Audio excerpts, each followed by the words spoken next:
Bom dia, Solange. Bom dia, Vicente. Solange. Solange é de Fortaleza?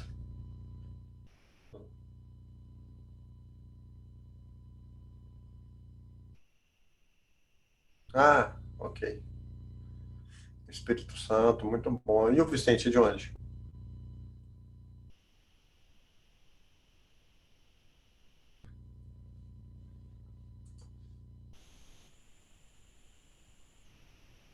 Regis também, bom dia. Porto Alegre. Muito bem. Pati, adoro Porto Alegre. Muito bom.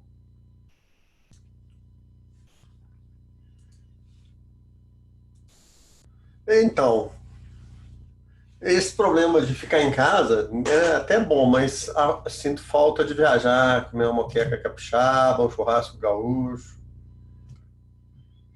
Essa é a parte ruim de ficar em casa, de viajar pouco.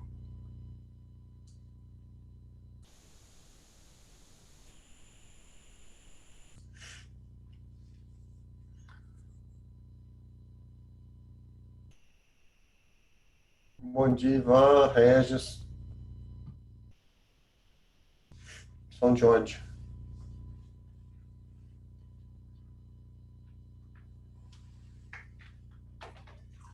Espero que a família de vocês esteja bem, que todos estejam bem. Linhares, muito bem.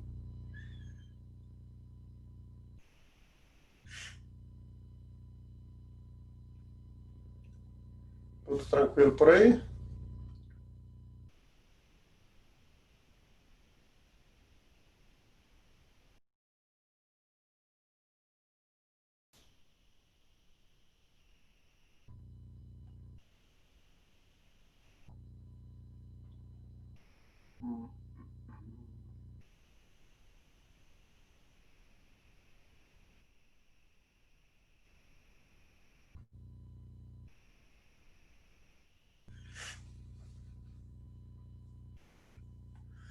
Hoje é dia 21 de julho.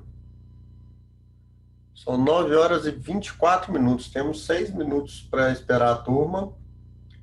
E a gente, né, sabe que a gente está no Brasil, então a gente tem sempre aí mais 5 minutos de tolerância com a turma.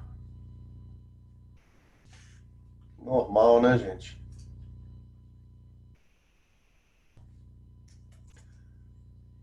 Acho que esse negócio de evento online melhorou um pouco a questão da pontualidade do brasileiro. Mas melhorou só, não resolveu não.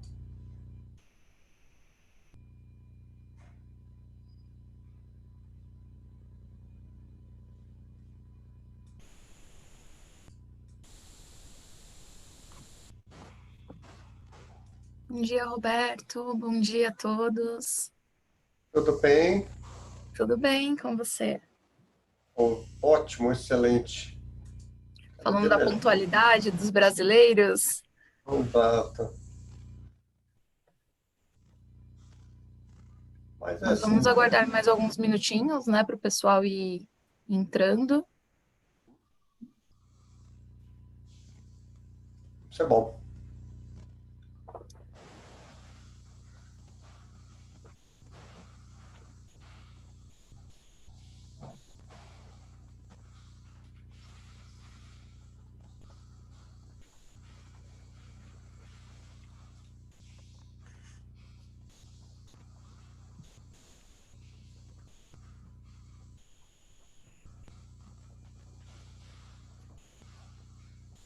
É, tudo bem.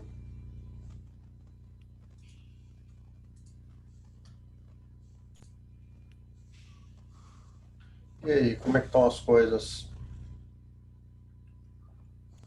Graças a Deus estão bem aqui. Minas, como que tá a questão da quarentena, Roberto? Aqui são muitas cidades, né? Cada cidade tem uma característica diferente, que são muitas cidades e cidades pequenas. Aqui em Belo Horizonte, o prefeito é muito doidão, porque no começo estava tudo muito tranquilo e ele adotou medidas muito severas, né? Agora, e prometeu construir leitos, aquela coisa de sempre, né? É, e não construiu leito, e também agora que tá com 80% da ocupação dos leitos, agora que seria a hora de ficar em quarentena, e realmente estamos, né? Mas o processo aqui foi muito. Ele meteu os pés pelas mãos com força aqui. Coisas dos políticos, né? Mas o Estado, de uma forma geral, está bem. Tem 21 milhões de habitantes e não chegou ainda a 2 mil óbitos, né? Então isso dá uma taxa de 100 óbitos por milhão de habitantes. A média do Brasil está 500, né? 600, 450 na realidade. E assim, tem regiões do Brasil que estão melhores, tem outras que estão piores. São Paulo demorou a conseguir estabilizar, né, o número de mortes. É, Isso. mas mesmo São Paulo ficou melhor que Espanha, melhor que Itália, melhor que França.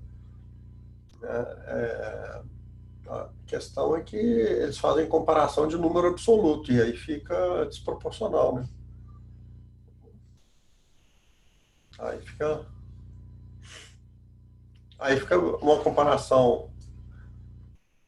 Estatística é aquela coisa, né? Se você coloca a cabeça no freezer e o pé no forno, na média você está dando a temperatura ambiente, na prática você morreu.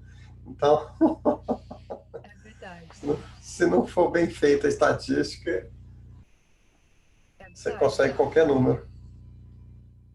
Bom, o pessoal está entrando aqui. Enquanto eles vão entrando, acho que a gente pode ir se apresentando, né, Roberto? Claro, Falar claro. um É um pouquinho do prazer. Conferir. Então, bom dia a todos e todas, né, que estão entrando aqui conosco. É, meu nome é Tayane, eu faço parte aqui do time comercial do Conferir Online. Estou aqui com o Roberto, que vai comandar o nosso Masterclass de hoje. Roberto, para quem não conhece, já acho mais difícil não conhecê-lo, né? Mas o Roberto, ele é palestrante, ele é consultor de escritórios contábeis, autor de livros, é, professor, então tem um vasto currículo, está aqui hoje para compartilhar o conhecimento dele com a gente mais uma vez. Então, essa segunda edição foi a pedida do pessoal, né? A primeira edição foi bem bacana, aprendemos bastante nela. E o Roberto está aqui mais uma vez para passar o conhecimento dele para a gente. Para quem não conhece o Conferir, né, novo aqui, recebeu o convite, está participando pela primeira vez. Nós somos um software para gestão das declarações de imposto de renda pessoa física. Nós auxiliamos o contador desde o pré-declaração até o pós-declaração, que é o período que nós estamos agora. Então, você consegue fazer o acompanhamento das declarações entregues, oferecer para o seu cliente um planejamento tributário, se diferenciar realmente aí do que o mercado oferece, né? Que é uma simples entrega da declaração de imposto de renda. Então, aqui você consegue oferecer algo mais, além de otimizar o seu tempo, otimizar o seu trabalho. Então, a ideia do Conferir é sempre tornar a vida do contador mais prática, né? E mais fácil. Então, a nossa ferramenta vem ajudando nisso e a gente está aqui com o Roberto também, que vai trazer conhecimento, que é algo que vai ser fundamental nisso também, né, Roberto? Obrigado, Tayane. O caso é o seguinte, gente. Muita gente acha que o imposto de renda é um processo só de um mês do ano, né? E na realidade é devido àquela característica do Brasil, né? Nós deixamos tudo para a última hora, a gente Verdade. acaba transmitindo isso para o cliente também. Então, usando ferramentas que mantêm contato com o cliente durante todo o ano, a gente vai distribuindo essa carga de trabalho ao longo do ano e vai também aumentando a percepção de valor aí do cliente com relação ao seu serviço, né? Acho que a gente tem muita coisa ainda para fazer no que diz respeito a essas mudanças, essas inovações tecnológicas, mas eu posso garantir para vocês que no Brasil nós estamos bem evoluídos, viu? Estamos bem evoluídos. São raros os países que têm ferramentas, que têm metodologias, que têm empresários, empresárias da contabilidade aí tão amadurecido quanto vocês, tá? Isso aí eu não tenho dúvida, não. E, enfim, vamos esperar mais um minutinho, mas me conta uma coisa. E depois que entrega a declaração, o que que o conferir ajuda? Processo pós-entrega, né? Apesar de a maioria dos clientes eles pensam que acabou o trabalho do contador, né? Ele recebeu já a cópia da declaração dele, o recibo de entrega, mas os contadores eles costumam fazer um acompanhamento, né? E até mesmo quem não faz começou a fazer recentemente para oferecer algo diferenciado para o cliente, a segurança de que realmente não vai acontecer nada com a declaração dele. E o conferir ele automatiza esse processo, que é um processo bem burocrático, né? Você tem que entrar lá no portal da Receita, agora está mudando, né, para o portal do Gov, mas você tem que entrar cliente por cliente para acessar e visualizar esse status. E o Conferir, ele tem um robô que faz esse procedimento automaticamente, então, horas de trabalho que você pode utilizar para outras atividades, enquanto o Conferir fica assegurando essas informações para você. E ele vai te atualizando conforme tem mudanças de status. Então, você consegue, inclusive, dar a boa notícia para o cliente quando sai a restituição dele de imposto de renda. E também ficar antenado, caso ele caia na malha fina. E é bacana, Roberto, porque essa consulta, ela é dos últimos 5 anos. Então, você consegue acompanhar aí o histórico realmente do cliente. Às vezes é um cliente novo no seu escritório, mas que caiu na malha fina de anos anteriores. Então, você consegue estar realmente por dentro aí do cliente, além da parte de pós-declaração que não para só no acompanhamento, como, por exemplo, oferecer para ele uma consultoria, né? Você pode tratar aí a parte dele tributária para o ano seguinte. Então, você vai prepará-lo para que ele possa diminuir a carga dele para o ano seguinte, como que ele pode otimizar isso? Então, os tipos de investimentos que ele pode fazer, e o Conferir, ele tem um relatório que ele auxilia exatamente nisso. Muito É bom, além muito você tem bom. que conversa, né, com a gente, que é você oferecer aí um serviço a mais, né, uma cross, então você consegue oferecer uma consultoria para o seu cliente, realmente se diferenciar da entrega simplificada, que é o recibo de entrega e a declaração. Muito bem, muito bem. Podemos começar então? Podemos, você que manda. Senhora, muitíssimo obrigado. Pessoal, bom dia. É uma honra, um prazer, uma alegria, uma satisfação tê-los aqui conosco. A partir desse momento, eu vou desabilitar os áudios de vocês, tá? Mas assim que eu terminar a explicação, eu habilito novamente. E quem quiser fazer perguntas, fique à vontade, inclusive aqui no bate-papo, vocês podem colocar as perguntas aqui. Perguntas aqui no bate-papo, se quiserem. Se quiserem também aguardar até o final, eu vou abrir os microfones, tá bom? Meu nome é Roberto, vocês estão lendo ali, e eu participo de conselhos de empresas de software, né, aqui no Brasil e em Portugal, né? Eu também tenho alguns trabalhos lá nos Estados Unidos. E analisando essas técnicas que as empresas lá do Vale do Silício, essas empresas mais sofisticadas de software, mesmo aqui no Brasil, utilizam, eu fiz uma adaptação e trouxe esse modelo para os escritórios de contabilidade. Tá? Eu tenho aplicado isso aqui e lá em Portugal. Vocês que estão assistindo aí são empresários, empresárias da contabilidade? Sim? Quem quiser, por favor, coloca aí. Me escutam bem também? Bom, muito bom, empresários, empresárias. O que acontece? Vocês montaram, criaram, constituíram seus escritórios, suas empresas, por um motivo muito interessante, né, o Ivan? O sócio do escritório que você trabalha, constituiu o escritório por um motivo muito interessante. O empreendedor, por natureza, o empreendedor, por natureza, ele tem apetite ao risco, né? Então, se ele não fosse, se ele não tivesse esse apetite ao risco, ele seria funcionário de alguém. Isso aí não tem dúvida. E o que acontece? Não tem nada de certo ou errado, é só uma questão de vocação mesmo. E o empreendedor, é importante a gente esclarecer que risco não é perigo, né? Viver tomando risco é diferente de viver perigosamente. Vou dar um exemplo muito simples. Se você pegar aí no Rio de Janeiro, em São Paulo, aqui em Belo Horizonte, na Avenida Afonso Pena, for atravessar fora da faixa, aí você olha para um lado, olha para o outro e tomou um risco, né? Considerou o risco de atravessar a rua fora da faixa. Isso é tomar risco. Viver perigosamente significa vendar os olhos e atravessar a avenida de olhos fechados, né? Isso é viver perigosamente. O empresário, ele é um tomador de risco por natureza, mas não quer dizer que ele tenha que viver perigosamente. Por isso que é importante que se tenha técnicas para a gestão da empresa. O problema é que a maioria das empresas, quando começam, seja um escritório de contabilidade, uma padaria, uma marcenaria, uma empresa de construção, o fundador, em geral, cria a empresa porque ele tem uma habilidade, uma competência muito específica, né? O padeiro fazer pão, o marceneiro fazer móveis, o contador, contabilidade. E naquele momento em que ele cria o escritório, a empresa dele, ele tem um foco muito grande na operação, em como fazer as coisas, né? E fazer, simplesmente fazer.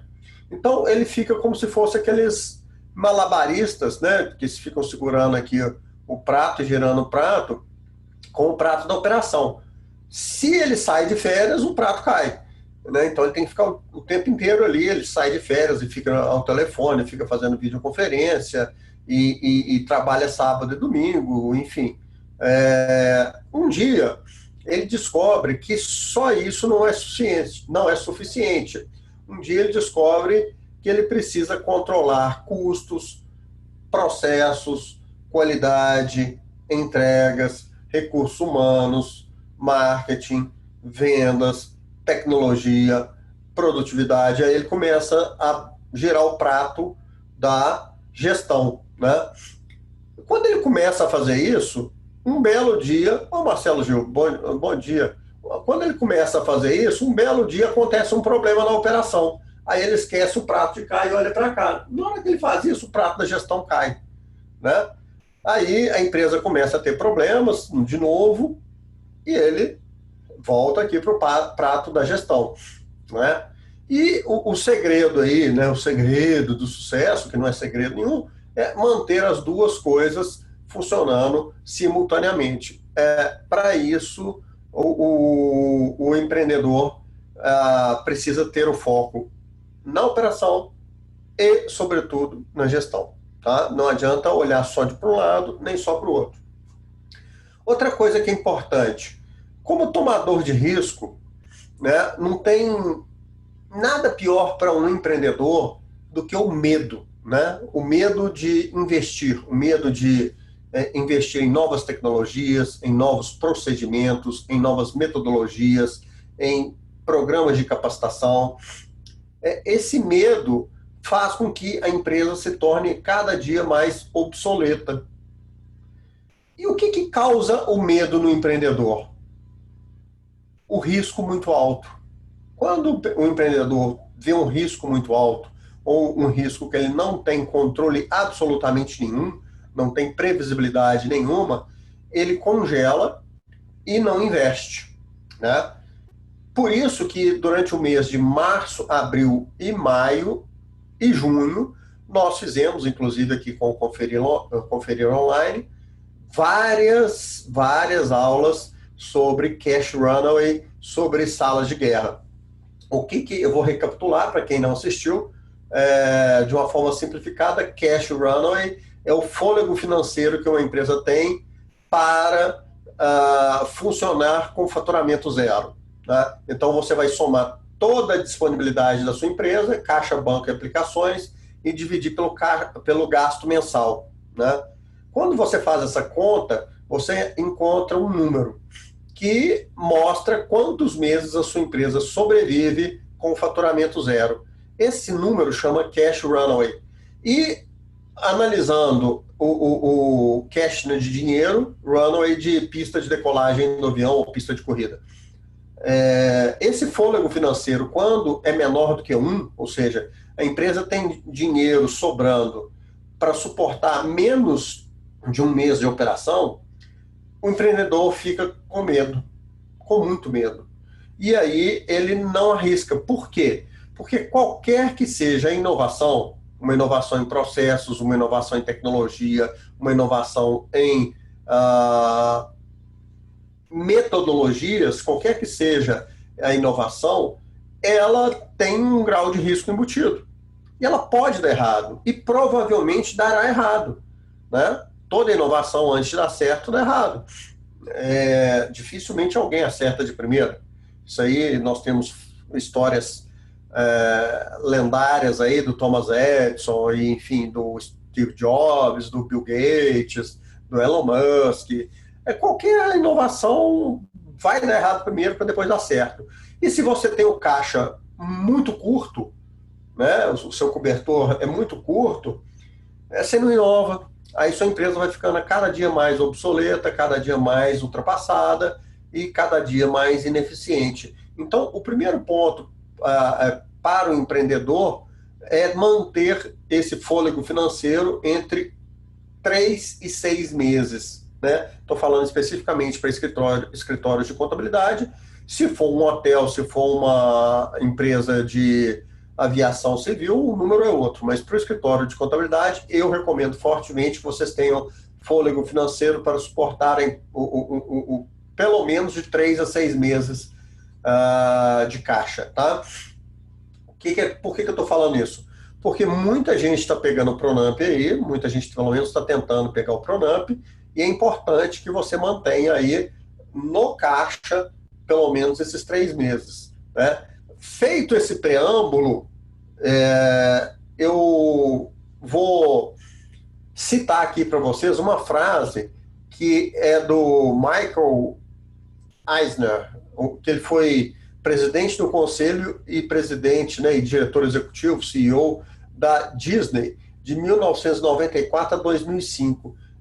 Ele que foi o responsável pelo grande boom da Disney, né? A Disney até 1984 era apenas parques de diversão, era entretenimento físico nos parques, e ele criou esse império que hoje é a empresa, expandindo aí para a área de cinema, para a área de televisão, para outras fontes de receita que são surpreendentemente maiores do que eram naquele momento, né? Foi ele que transformou a Disney numa empresa de bilhão e não de milhão. E ele tinha uma frase que era o seguinte: se você não está crescendo, você está morrendo. Né? Na realidade, nos dias de hoje, no século XXI, se você não está crescendo, você está morrendo lentamente. Se você não está crescendo rapidamente, você está morrendo lentamente. Tá? Hoje a explicação é simples, é bem simples. É o seguinte: você trabalha, você é empresário, é gestor de uma empresa de capital intelectual. Um escritório de contabilidade é capital intelectual puro. E capital intelectual não é só capital humano. Tá? Capital intelectual ele é subdividido em outras coisas mais. Por exemplo, quanto mais processos, metodologias e técnicas a sua empresa tem, maior é o capital intelectual dela. Quanto mais software, sistemas, né, a sua empresa usa, maior é o capital intelectual dela. Então, o capital intelectual é capital humano, mais o capital estrutural, metodológico, software, processos, etc. Técnicas. O que acontece?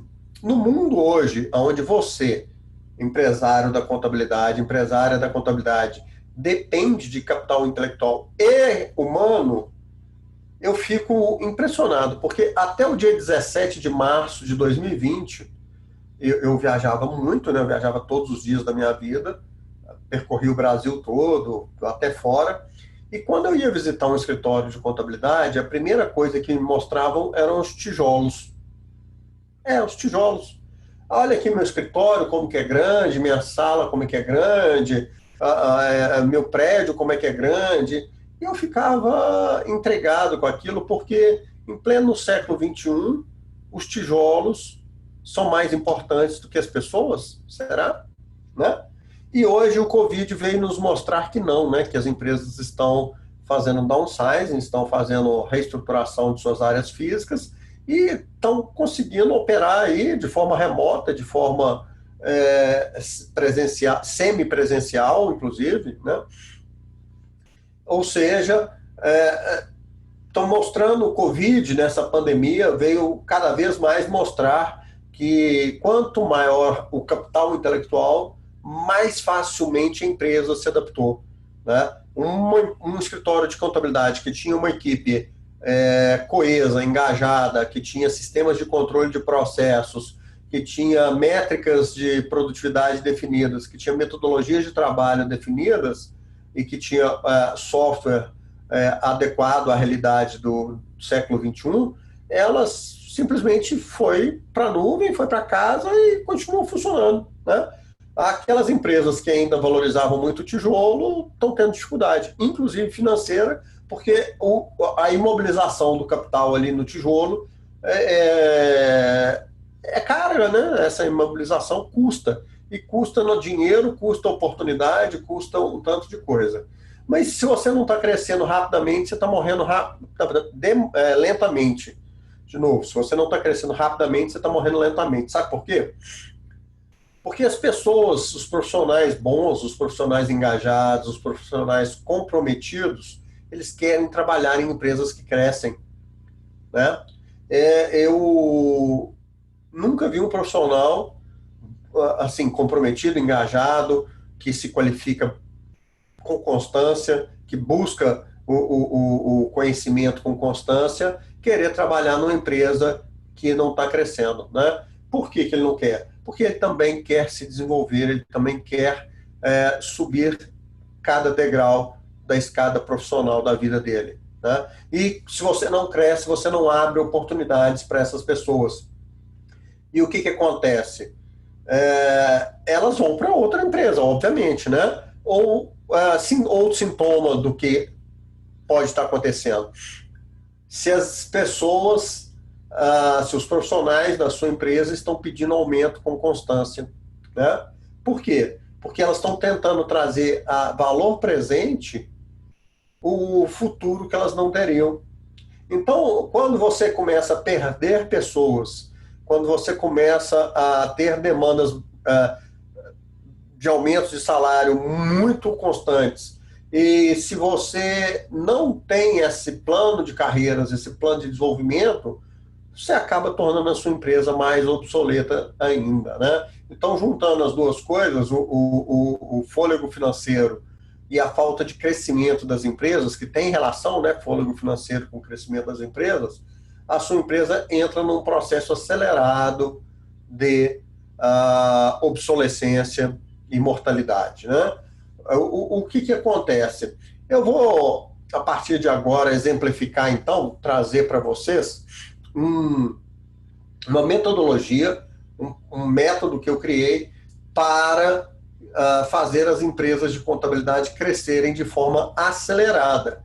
O problema é que muita gente acredita que crescer de forma acelerada significa somente conquistar novos clientes. E isso não é verdade. Isso é uma falácia. Tá? Só para ajudar vocês aqui visualmente, eu vou compartilhar, como dizem meus amigos portugueses, eu vou partilhar o meu ecrã. Ecrã eu aprendi que é masculino, não é feminino. Então, partilhei meu ecrã e vocês todos enxergam, visualizam bem aí? Sim? Não? Talvez, depende. Estão vendo? Ah, muito bem. Então, eu estava num evento ano passado, ainda físico, né? Um evento lá no Centro Transamérica, em São Paulo. O evento foi gigantesco, mais de 5 mil pessoas. E o que aconteceu? Eu fui o palestrante de uma das trilhas desse evento, o primeiro a abrir o evento. E como eu fiquei responsável por aquela trilha, eu fiquei muito tenso, fiquei ali o dia inteiro trabalhando muito. E acabou que no final do dia, lá pelas 8, 9 horas, eu já estava muito cansado, eu fui pro hotel. Normalmente eu chamo um Uber. E esse dia, como eu estava falando ao telefone e tinha uma fila de táxi lá na porta do centro de eventos, eu peguei um táxi.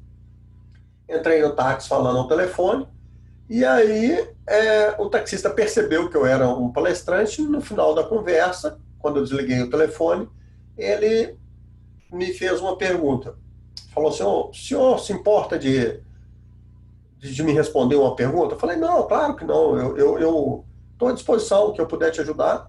E aí ele perguntou assim: "Meu senhor, eu saio de casa às 5 da manhã, chego 11 horas da noite, trabalho todo dia muito, não tenho medo de trabalhar. Por que eu trabalho tanto e ganho tão pouco?" Né? E aí eu fiz uma pergunta para ele. Eu respondi a pergunta dele com outras perguntas. Quanto tempo que o senhor ficou na fila aqui do centro de eventos? Aí ele falou assim: fiquei 1 hora. Legal, 1 hora para pegar um passageiro. Essa viagem que a gente vai fazer aqui vai custar, para mim, R$ 30. Agora, quanto que o senhor faria de dinheiro se estivesse rodando em São Paulo por 1 hora consecutiva, sempre com passageiros? Aí ele falou o seguinte: eu faria pelo menos R$ 100. Então quer dizer que o seu custo de aquisição de clientes, né, é R$ 100. Você pegou um passageiro que vai te pagar 30, no caso eu. Para esse custo de aquisição de clientes valer a pena, você teria que fidelizar o cliente de forma que ele pegasse com você pelo menos 3, 4 corridas. Pelo menos 4 corridas, né, para dar R$ 120. E tá bom. Amanhã cedo eu vou para o aeroporto. Eu vou estar aqui nesse hotel, eu vou para o aeroporto. O que você fez para eu lembrar amanhã cedo, na hora que eu acordar, de você, pegar meu telefone e te ligar? Aí ele pensou e falou assim: eu fui educado com o senhor. Tá bom, você foi educado realmente comigo. Né? Educação é o mínimo que a gente espera de qualquer relacionamento humano. Né? Qualquer relacionamento humano. Aí eu te levei direto pro hotel e não dei volta. Tá, você não me roubou. Honestidade também é o mínimo que a gente espera de qualquer relacionamento humano. Não precisa nem ser prestador de serviço, né? Honestidade é o que se espera. Tá, meu carro tá limpo. Tudo bem, né? Seu carro está limpo, está com a manutenção em dia, qualidade na prestação de serviço, o mínimo que qualquer um espera quando contrata um prestador de serviço. Não vou contratar um táxi que está imundo, que está com o banco rasgado, não vou entrar num carro desse, né? Ah, aí ele ficou mesmo pensando, e falou assim: tá, não sei. Pois é, esse tá, não sei, é o que muita gente ainda não descobriu, né? Que existe uma técnica, uma estratégia para mensurar qual é o caminho que você vai usar para crescer na sua empresa. E essa técnica é baseada em números. O primeiro número que você tem que descobrir na sua empresa é o custo de aquisição de clientes. É todo o custo de marketing que você tem na sua empresa, mais o custo de vendas, dividido pela quantidade de novos clientes que você conquistou naquele período. É fundamental que você tenha isso. E considere, muita gente fala assim: eu não gasto nada com vendas. Tá, mas você não elabora proposta. Você não vai lá no cliente conversar com ele no prospect, né? Antes de assinar o contrato. Você não elabora o contrato. Então, todo o esforço que você tem antes do cliente assinar contrato é custo de venda, inclusive as suas horas. Né? Se você despendeu ali 10 horas de trabalho suas para executar uma venda, para concluir uma venda, isso é custo de venda, que tem que ser computado ao custo de aquisição de novos clientes. E uma das coisas que muita gente sabe por intuição, mas pouca gente sabe por número, é que o custo para adquirir um novo cliente sempre é maior, seja qual for o negócio, do custo de fazer uma nova venda para os mesmos clientes, né?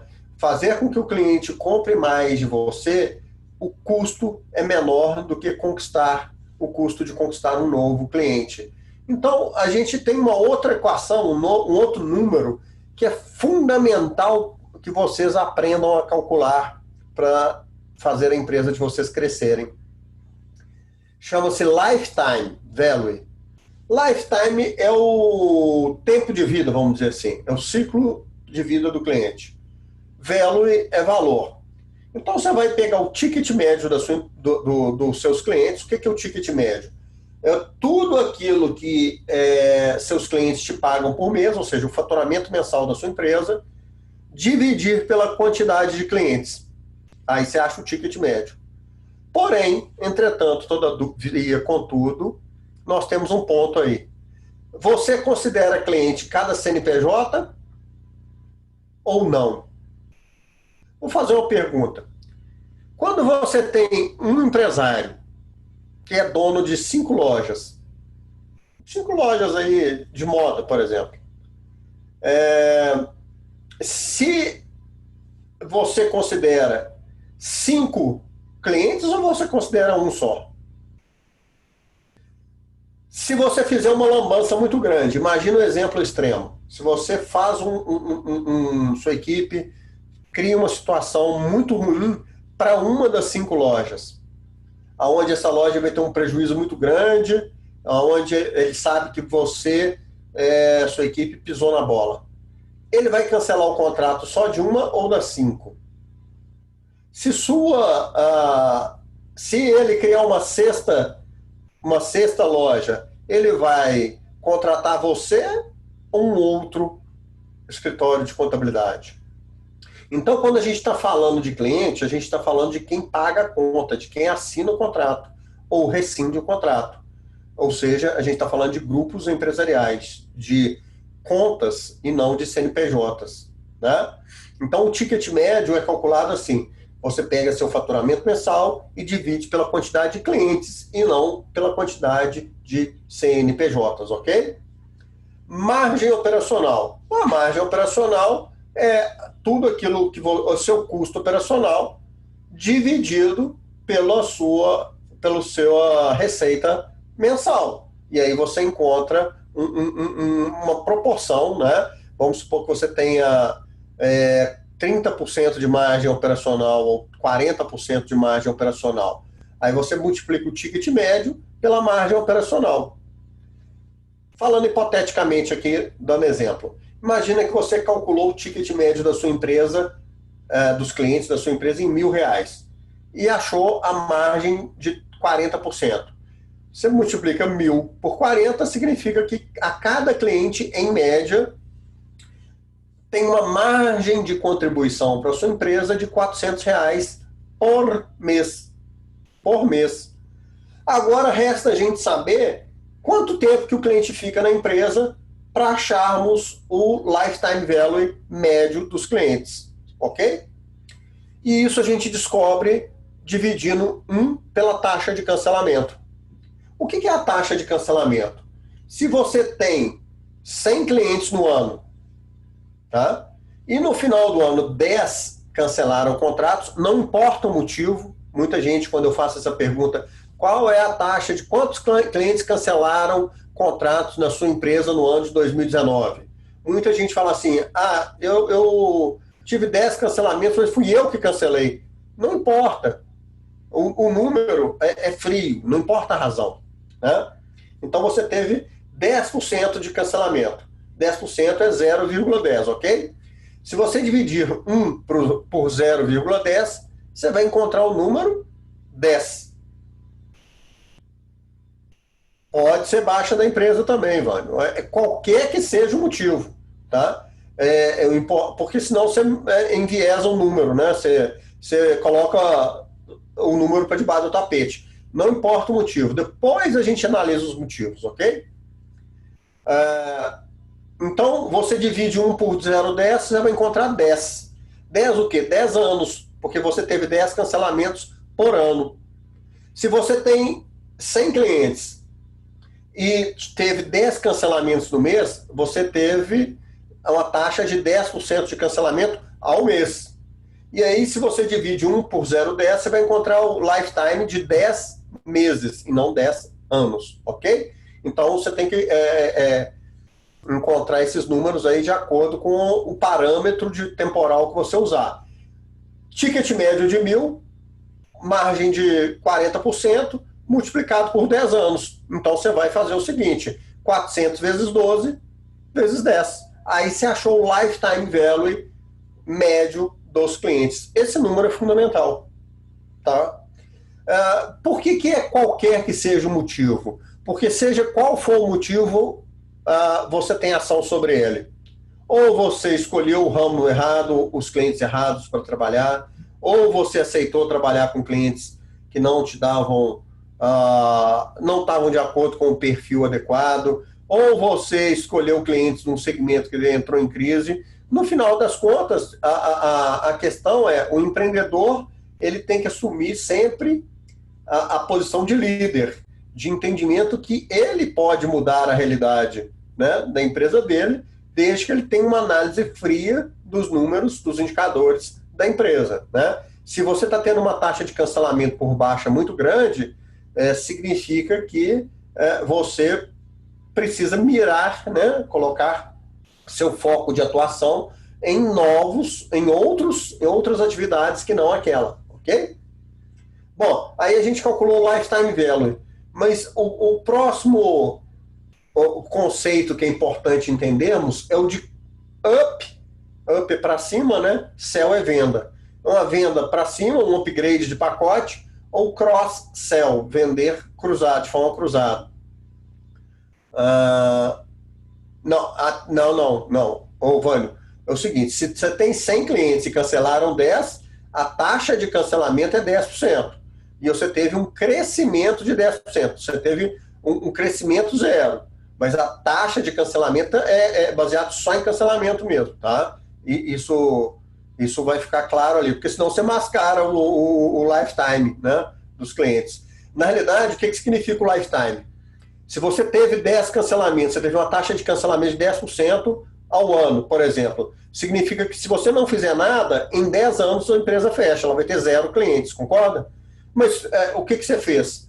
Você colocou outros 10. Então a taxa de cancelamento é 10, mas você colocou mais 10. Na planilha que eu vou mandar para vocês, esses números ficam muito claros. Tá? Cada um a gente analisa de um jeito. A gente tem um painel aqui que é sensacional. Upsell é quando você faz uma venda de um pacote superior àquele que o cliente espera. Por exemplo, quando você para no posto de gasolina, a primeira coisa que o frentista pergunta é se você quer completar o tanque. Né? Ele já está ali tentando fazer uma venda de um valor maior, né? Isso é um upsell. A segunda pergunta que ele faz é se você quer colocar aditivada. Né? Isso é um outro upsell. Né? Ok, Marcelo, eu compreendo perfeitamente, é natural. O upsell é quando ele te propõe colocar gasolina aditivada, ele está fazendo um upgrade do pacote. Agora, quando ele abre o capô do carro e investiga ali o óleo do motor, os fluidos, né, a água e tudo mais, o limpador de para-brisa, ele está fazendo um diagnóstico do seu veículo. E aí ele te propõe vendas cruzadas, ou cross-sell. Fala assim, doutor, o seu limpador de para-brisa está com a borracha ruim, vamos trocar? Ou o seu óleo está pela metade, vamos completar? Ou seja, isso tudo um diagnóstico para fazermos upsell e cross-sell. E no seu escritório de contabilidade, como é que você pode fazer isso? Primeiro ponto, você tem que ter clareza de definição de o que você está vendendo para o seu cliente. Você tem que ter pacotes de serviços. E a maioria dos escritórios de contabilidade aqui no Brasil tem um contrato que é escrito em juridiquês e que, e que normalmente ele está self-service, sem balança, all inclusive, né? Com uísque 21 anos incluído, né? Ou seja, está valendo de tudo. O cliente sempre acha que no contrato está valendo de tudo. Por quê? Porque não há clareza no processo de comunicação. Eu tenho mostrado para as pessoas, né, que o empacotamento de produtos traz traz não só facilidade na hora de se relacionar com o cliente, como também a possibilidade de fazer upgrade de pacotes. O que está incluído quando o cliente compra um pacote onde ele processa folha contábil fiscal? Ele está incluído o processamento contábil de tantos documentos, de tantos funcionários, né? Está incluído consultas ilimitadas por telefone, está incluído consultas por e-mail, mas não está incluído, por exemplo, uma reunião de avaliação de resultados mensal, né? Por exemplo, quando você tem clareza de pacotes, não está incluído a avaliação de porcento de custos, não está incluído precificação, né? Não está incluído um montão de coisa. Então, quando você compra na internet qualquer serviço, você não tem lá o pacote PMG e você não vê claramente o que você está comprando, no escritório de contabilidade tem que ser da mesma forma. E tem que ser numa linguagem simples, numa linguagem visual, comparativa, de forma que o cliente compreenda, né? Porque comunicação, gente, vem do latim comunicare, tornar comum. E se você não torna comum o que você pensa, a responsabilidade é sua. A responsabilidade é do comunicador e não do interlocutor, né? Não de quem recebe a mensagem. Então, primeiro passo para ter upsell e cross-sell é ter pacotes de serviços e ter produtos relacionados. Quais são os produtos relacionados? Pode ser um planejamento tributário, pode ser uma elaboração de imposto de renda, pode ser uma recuperação tributária, pode ser um serviço de BPO do financeiro, né? Então, ter essa noção de pacotes e produtos relacionados ajuda na hora de fazer novas vendas para o mesmo cliente, aumentando o ticket médio. Quando você aumenta o ticket médio, você aumenta o lifetime value da média dos clientes. Bom, então, o seu objetivo enquanto empresário, enquanto gestor, é aumentar o lifetime value total do escritório. Ou seja, o somatório dos lifetime values individuais, que é calculado de uma forma simples. Ticket médio vezes a margem, vezes 1 sobre a taxa de cancelamento, vezes a quantidade de clientes. E aí você encontra ali o lifetime value total do seu escritório. Só para título de curiosidade, essa taxa de cancelamento, o pessoal das empresas de software, né, chama de churn, né, é um nome técnico que eles usam, e simplifica um pouco aqui o nosso processo, tá? Então, estratégia, quando você está falando assim, estratégia para crescimento acelerado, a gente tem que criar o que, né? O que eu vou fazer para aumentar o lifetime value total do meu escritório de contabilidade, tá? E basicamente, você tem 8 indicadores estratégicos para aumentar o lifetime value total do seu escritório de contabilidade. Eu já falei dele, é o cash runway. Por que você tem que ter um cash runway maior que 3 meses? Porque senão você não consegue fazer os investimentos, você não consegue ter o ímpeto de tomar risco e inovar na sua empresa.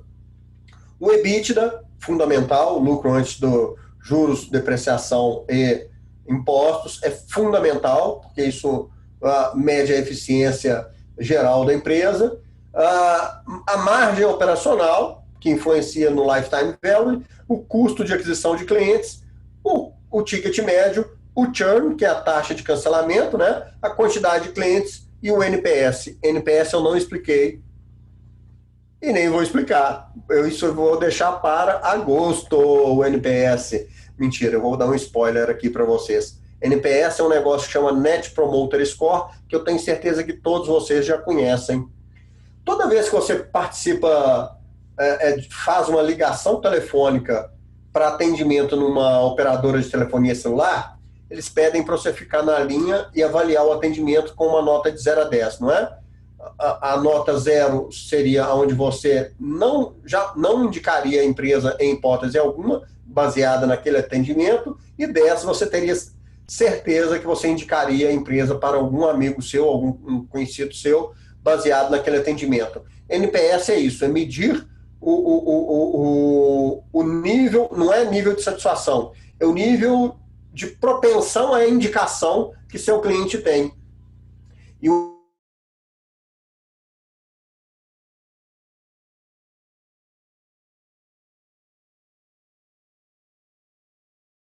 nota 7 e 8. Ou seja, se você não der nota 9 e 10, você não é considerado um promotor, um advogado, um indicador, né, para aquela empresa. E isso é muito interessante, eu só fiz um spoiler aqui, mas a gente vai explicar em agosto. Aí eu estou preparando uma aula só sobre isso, tá? Mas é importante vocês saberem que existe e que é importante ser mensurado, tá? Bom, baseado nesses números, eu tenho aqui um exemplo real de uma empresa de contabilidade que em 2019 faturou aproximadamente R$600 mil, teve uma margem operacional até boa, né, 52%, com um custo operacional de 283 mil, um custo administrativo de 180, um custo de marketing e vendas de 53. Conseguiu 4 novos clientes, né, e tinha 45 clientes com um ticket médio de 1.100. Isso tudo a gente vai fazendo as contas aqui, né, calcula a taxa de cancelamento, o lifetime em anos, o lifetime total, 42 mil, e o lifetime total da empresa, que deu R$1.920.000, né? Qual que é a estratégia, então, que eu vou usar para aumentar esse R$1.920.000? Eu posso criar estratégias de vender para a base, ou seja, upsell e cross-sell, trazendo o ticket de 1.100 para 1.300. Isso aqui é só hipotético, tá, gente? Eu posso aumentar a eficiência, também muda lá o lifetime value total. Por que aumenta a eficiência e aumenta o lifetime? Porque aumenta a margem, né, gente? Aqui aumenta o ticket, aqui aumenta a margem. Reduzir cancelamento aumenta também o lifetime value total, porque diminui, aumenta o lifetime em anos da empresa. E eu posso usar uma estratégia de expansão, de aumento da base, de 4 para 10 novos clientes ao ano. Qual que é a melhor? Né? Vamos entender esse caso. Uma empresa que tem um ticket médio mensal de R$1.100, ainda mais nesse caso que estava no interior do estado, dificilmente ela vai conseguir aumentar o ticket médio dos clientes, porque os clientes estão ainda naquela fase muito operacional e não estão muito propensos a comprar novos serviços, novos produtos. A eficiência dessa empresa já está muito boa, já está em 52%. Para aumentar 10 pontos percentuais na margem operacional, o trabalho é gigantesco. Agora, reduzir a taxa de cancelamento dela também de 4 para 2 é um trabalho muito grande que tem que ser feito, né? Porque em valores absolutos ali o número é muito pequeno, né? Agora, para essa empresa, então, a estratégia mais adequada seria aumentar a quantidade de clientes, tá? E foi isso que nós fizemos. Bom, eu tenho outros casos aqui, eu vou mostrar para vocês alguns exemplos. Esse exemplo aqui, ó, tá até mais detalhado. Ele tinha 156 clientes em 2019, conseguiu 36 clientes novos, 15 cancelados. ele teve uma quantidade de clientes ao final do ano de 177 e teve um crescimento ao ano de 13%. Só que ele teve uma taxa de cancelamento, né, ao ano de 9% em quantidade. A receita do ano anterior foi 1.942 e no final do ano 2 milhões. A receita perdida foi de 200 e a receita conquistada foi de 218 e a perdida foi de 136. A conta não fecha exatamente, por quê? Porque isso é o somatório das receitas das mensalidades. Então, se o cliente entrou em dezembro, essa nova receita não vai refletir ali nos 2 milhões ao ano, tá? Ela vai entrar só um pedaço da mensalidade. Então, isso aqui não é uma matemática simples, não. Não é soma simples, não. A taxa de cancelamento, né, em receita foi de 6%, ou seja, cancelou mais clientes do que receita. Isso foi bom, foi positivo. O crescimento ao ano foi de 4%. O que acontece? Desculpa, gente. A taxa de cancelamento em receita foi de quase 7%. E a taxa de cancelamento de clientes foi de 9%. Significa o quê? Que os clientes que cancelaram foram os de menor ticket. O ticket médio mensal ficou em 955 mil, custo de marketing de vendas, trazendo um custo de aquisição de clientes de R$2 mil. Custo operacional, e aí que vem a análise. Aqui que está o segredo da coisa. Né? Lifetime value de 10 anos. Uma taxa, um payback do CAC. O que é payback do CAC?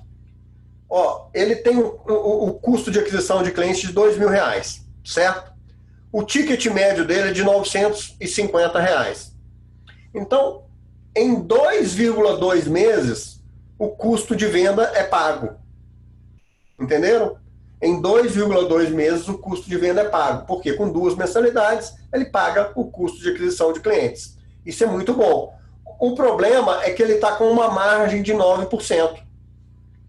E aí, o que significa essa margem de 9%? Vamos anualizar o contrato.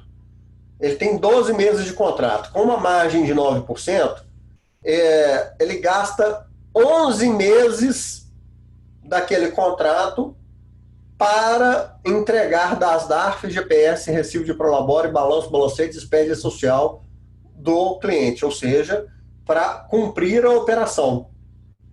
Se ele gasta 11 meses, sobra só um mês para ele gerar caixa. Mas aí ele tem 2 meses de custo de aquisição de clientes. Imagina só, eu conquistei um cliente hoje, dia 21 de julho de 2020. Eu gastei 11 meses para pagar a operação. Então, lá em junho de 2021, ele vai começar a me dar lucro, certo? Errado, porque eu ainda tenho mais 2 meses para pagar a venda. Então, vai para agosto de 2021. Só que aí eu tenho que colocar mais 11 meses da nova operação do novo ano. Então, esse cliente demora 2 anos para começar a dar lucro. Olha que coisa interessante. Qual que é a solução para essa empresa? Se ele vender muito, ele quebra mais rápido. Se ele colocar muito cliente para dentro, ele quebra mais rápido, porque ele tem que financiar a operação do cliente. Ele precisa de uma necessidade de capital de giro maior. Também com o ticket médio de R$900, dificilmente ele vai conseguir aumentar esse ticket. Porque clientes que pagam menos de R$1.000 têm pouca propensão a comprar novos serviços, novos pacotes. Pode até ser, se ele fizer um BPO financeiro ali, pode até ser que ele consiga. Mas é arriscado, porque ele está com uma margem operacional muito pequena, né? Então, se ele criar um BPO financeiro com uma margem pequena, ele pode comprometer ainda mais a empresa dele. Então, o que eu faria nesse caso? E foi o que a gente recomendou. Primeiro, trabalha a eficiência. Primeiro, trabalha a produtividade. Primeiro, reduz o seu custo operacional. Depois, você cria uma estratégia de aumento de base ou de aumento de ticket ou de aumento de lealdade. A lealdade dele está até boa, né? Está tendo aqui uma taxa de cancelamento de 10% ao ano. 10% ao ano é bem razoável, viu, gente? Porque traz um lifetime de 10 anos para a empresa. Um outro caso aqui, ó. 666 clientes, 665 clientes.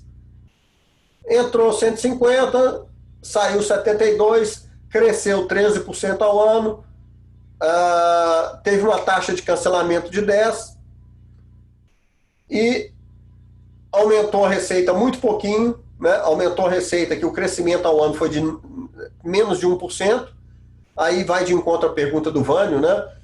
Agora os números estão fazendo sentido, né, Vânio? O crescimento líquido anual é esse aqui, 0,9%. Por quê? Porque ele colocou muito cliente para dentro, perdeu pouco cliente, mas os clientes que ele colocou para dentro tinham um valor menor do que o que ele perdeu, né? Tá até aqui, claro, a nova receita 800, a receita perdida 900, né? Custo de marketing e vendas, aí dá um CAC de R$1.000, né? O custo de aquisição de R$1.000, o custo operacional aqui, a margem bruta de 16%, a margem de 16% não é tão ruim quanto a daquele outro exemplo, mas ainda assim é uma margem ruim, né? Para aquela operação. O lifetime dele deu 9 anos, está razoável, a taxa de cancelamento está razoável, o custo de aquisição está baixo, né? Nesse caso aqui, também com o ticket de 1.400, dá para aumentar o valor médio, dá para fazer upsell e cross-sell aqui, tá? O cara que paga 1.400 pode pagar 1.600, pode pagar 1.800, dependendo do produto que você coloca para ele, né? Dependendo do que você agrega para ele de valor. Mas,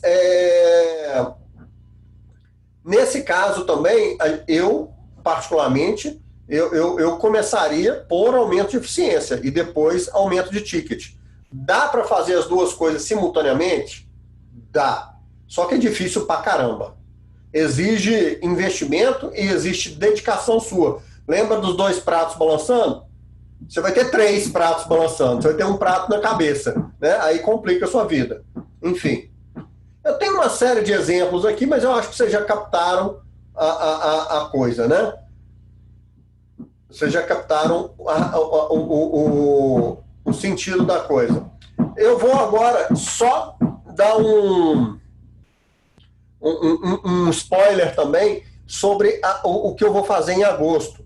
Lembra que eu falei que vou falar de NPS? Vou falar de NPS e de marketing.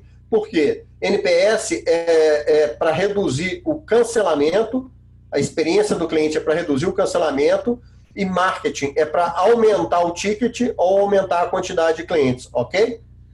E esse livro que eu comprei recentemente, o Plano de Marketing de uma página, ele é sensacional, né? E ele mostra, basicamente, isso é só um spoiler, tá, gente? Que o processo de vendas, ele é separado em 3 etapas. Antes da venda, durante a venda e depois da venda. Antes da venda a gente chama de prospect, depois da venda de lead e depois da venda de cliente. Qual que é o seu objetivo antes da venda? Fazer com que o cliente conheça sua empresa e tenha interesse por ela. Durante a venda, fazer com que ele goste da sua empresa e compre da sua empresa. E depois da venda, fazer com que ele compre mais e indique mais, tá? Indique mais a sua empresa. Então tem que ter um processo de indicação. E aí a gente começa a fazer o plano de marketing, né? Definir quem é meu público-alvo, por exemplo aqui, ó. Quem é meu público-alvo? Quem que você gostaria de trabalhar? O quanto esse público-alvo está disposto a pagar? O quanto ele é eficiente para você? Quais são as dores funcionais deles? Quais são as dores emocionais? O que é alegria? Enfim, cria um avatar, uma persona, depois cria a mensagem que você vai comunicar com ele, né? Cria o que eles chamam de elevator pitch, né? Que é aquela conversa que você vai ter rapidinha com o seu cliente para explicar o porquê que você faz muita diferença na vida dele. Depois cria um orçamento de marketing, né, de mídia, e assim por diante. Então, esse aqui é só um spoiler, tá, gente, da Masterclass que nós vamos fazer aqui no Conferir em agosto. Nós vamos fazer marketing e experiência. Claro, se vocês quiserem, né, se o pessoal nos autorizar, se vocês pedirem, né, se a Tayane deixar. E já abriu os microfones de vocês, nós temos aqui alguns minutos ainda para responder dúvidas, críticas, sugestões e reclamações. Estamos aqui à disposição. Material também, esses slides, o pessoal já tem, né? Eles vão mandar para vocês por e-mail. Tem uma planilha que é muito mais completa do que essa que eu elaborei, a versão 3.0 dessas planilhas que eu mostrei para vocês aqui, que eu só mostrei planilha simplificada, né, didática, mas com a planilha completa vocês vão conseguir fazer essas contas todas aí. Enfim, estratégia é o que você vai fazer, para qual caminho você vai seguir.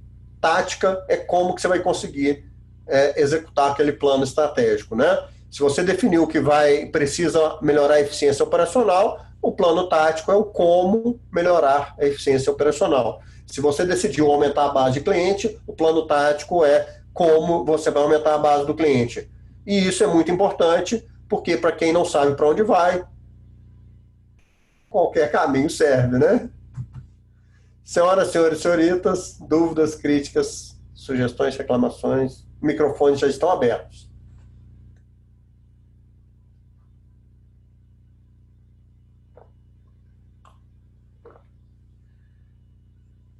Ninguém? Vânio, ficou claro aí também para você? Oi, Roberto, tudo bem? Vânio. Oi, Vânio, beleza? Bom dia, cara, muito boa a tua explanação. Na semana passada eu tinha visto uma parte, mas me perdi em atendimentos, não consegui. Aí hoje isolei aqui, não, agora vamos assistir com calma. Essa questão agora da pandemia, eu notei que, no meu caso, a gente cresceu bastante em número de clientes. Em resultado, talvez ainda não. Primeiro que tem bastante entrando, né? Até um número até superior ao que a média mensal acontecia. A minha dúvida agora é que ponto eu vou atingir para me ver se eu precisaria ter mais gente para abraçar toda essa demanda que está surgindo, ou se de repente eu poderia, de alguma forma, criar uma ramificação, diminuir setores no escritório. Agora vocês vão cuidar do onboard desses clientes aqui para entrar, para deixar ele mais à vontade. Não sei de que forma eu poderia seguir, porque realmente teve algumas desistências por conta de fechamento, né? Normal, acho que isso ocorreu. Mas, assim, a entrada foi muito maior. Por isso que eu fiz aquela pergunta para você, tinha 10 e perdi 10. Na verdade, no meu caso, deve ter entrado uns 15, 20 aí e perdi uns 3, 4. Ô Vânio, eu falo sempre em tom de brincadeira, mas é verdade. Eu não tenho bola de cristal, não jogo búzios e nem trago seus clientes de volta em 7 dias, tá? Sem os números, sem analisar esses números detalhadamente, na realidade são duas coisas. Esses números são o hemograma da empresa. E eu tenho que fazer uma anamnese também, tá? O que é a anamnese? É fazer uma série de perguntas para entender o perfil do cliente que entrou, o perfil do cliente que saiu, a vocação da empresa. E aí sim a gente direcionar se você precisa criar uma estratégia hoje de aumento de resultado, de aumento de produtividade, ou bota para dentro e, né, depois arruma a produtividade. O que a gente tem que entender é que essas estratégias, elas não são para o resto da vida, elas são temporais, né? A cada ciclo completado, você muda o direcionamento das suas ações. Por quê? Porque se você tentar fazer tudo ao mesmo tempo, você vai ter 4, 5 pratos girando ao mesmo tempo e ninguém aguenta. Eu lembrei desse malabares aí. Pois é.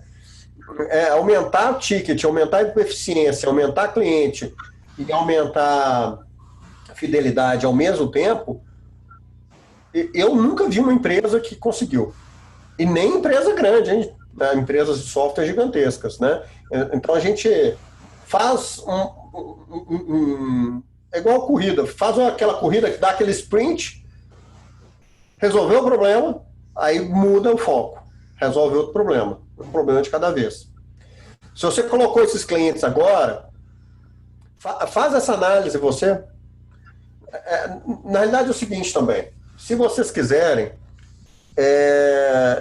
eu tenho feito voluntariamente essa análise.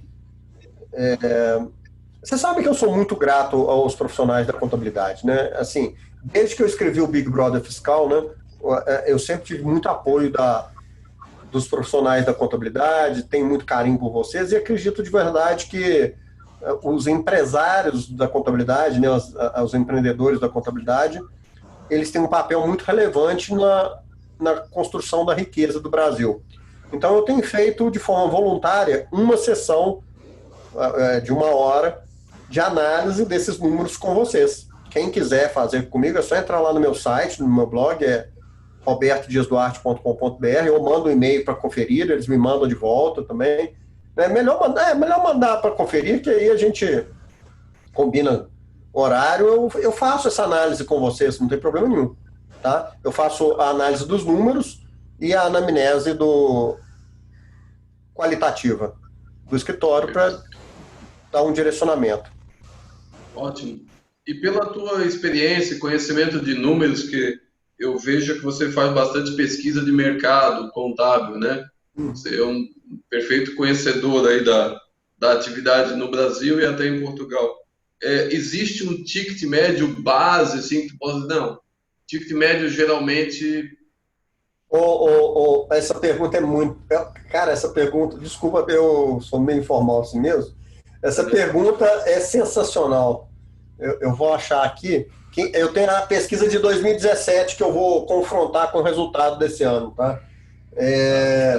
Que na realidade eu estou fazendo um trabalho de pesquisa de longo prazo. Eu vou comparar o nível de maturidade das empresas de contabilidade do Brasil com as empresas de Portugal, Estados Unidos, Canadá e, se Deus quiser, outros países. Mas, por enquanto, eu estou analisando só o Brasil. Olha que coisa interessante o resultado de 2017. Vou colocar aqui.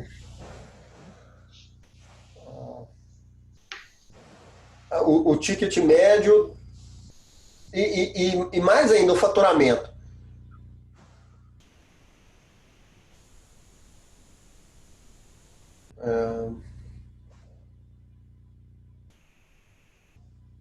Só um minutinho que aqui achei.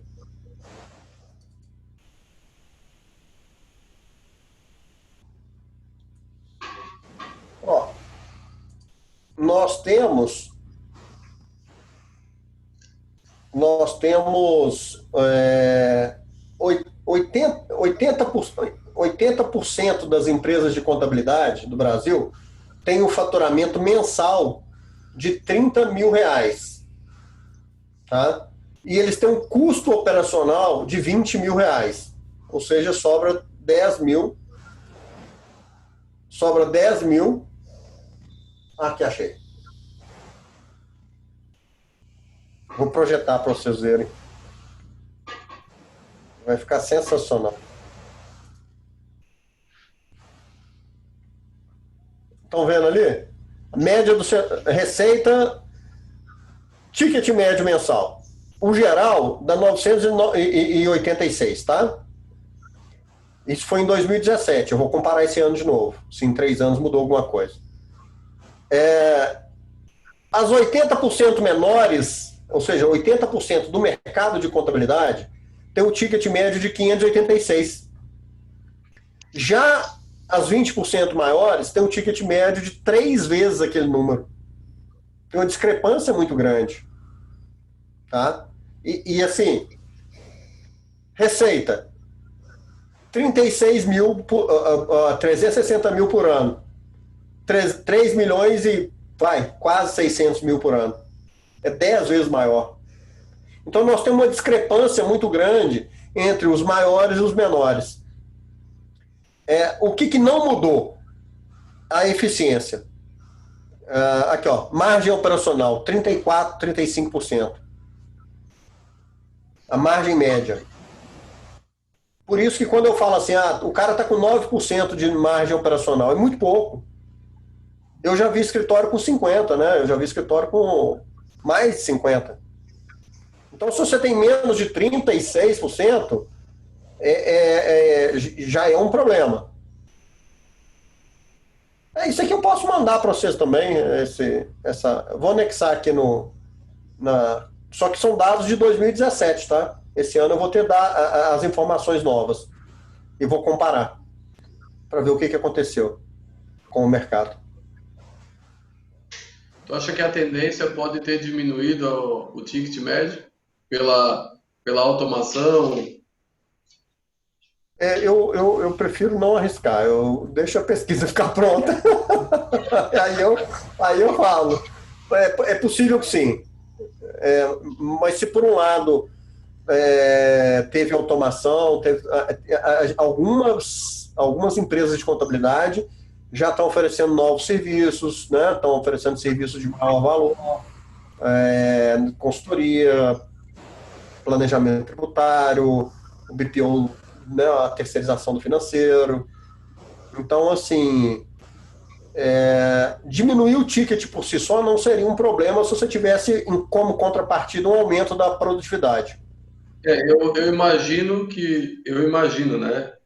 Pelo que a gente vê de noticiário, tudo aquilo que vem mudando na classe, imagino que pode ter diminuído e aumentado a margem, né?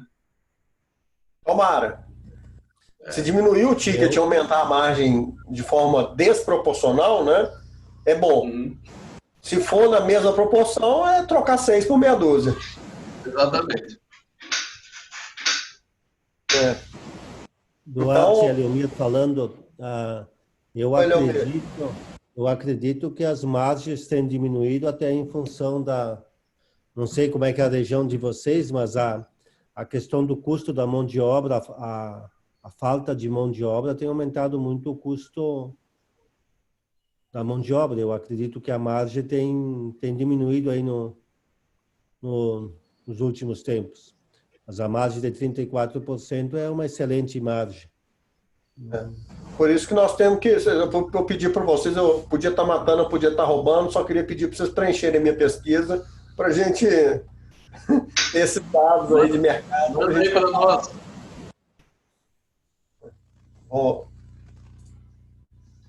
Vou mandar.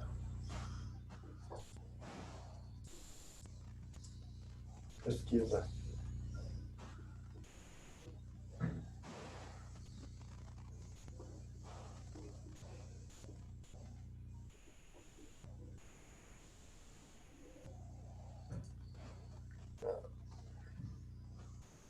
Vou mandar agora. Vocês vão gastar de 10 a no máximo 15 minutos para responder, tá, gente? Porque ela é detalhada. Mas eu acho que é importante. Para vocês mesmos, porque tá aqui o link, ó. Para quem quiser. Aqui, pessoal, nós temos que encerrar. Eu vou mandar os slides. Eu anexo nos slides esses números aqui. A planilha, você já tem, né, Thay? A planilha ela já tem. Eu vou anexar esses números de 2017 para vocês. E o link para pesquisa também eu coloco no finalzinho lá. Tá? Quem puder responder, quem puder espalhar aí pela região, eu agradeço muito. Tá bom? Que aí a gente vai ter dados comparativos mais recentes. Tá bom? Tá certo. Tá ok, Roberto. Muito obrigado. Eu que agradeço a todos vocês. Uma semana de todos. Obrigada, Roberto, também por mais uma vez compartilhar com a gente conhecimento. Nós aqui do Conferir vamos disponibilizar para vocês o material do Roberto, né? Colocar o link da pesquisa também. Então a gente está com a lista aqui, a gente disponibiliza para vocês e ficamos à disposição. Espero ter contribuído, né, junto com o Roberto, aqui a gente contribuir para vocês aprenderem mais, né, sobre o assunto, desenvolver cada vez mais o nosso conhecimento. E para reforçar também para quem entrou depois e quiser conhecer ou conferir, a gente consegue ajudá-los aí na parte tecnológica do pós-declaração também, né, de imposto de renda à pessoa física. Então, agradecer mais uma vez a presença de todos, ficamos à disposição para conversar e até a próxima turma, né, Roberto? Isso aí, se Deus quiser. Vamos marcar mais, né? Se a turma quiser. Vamos marcar. Tá. Boa semana para vocês. Abraço, viu, gente? Boa semana, Abraço, até. um abraço.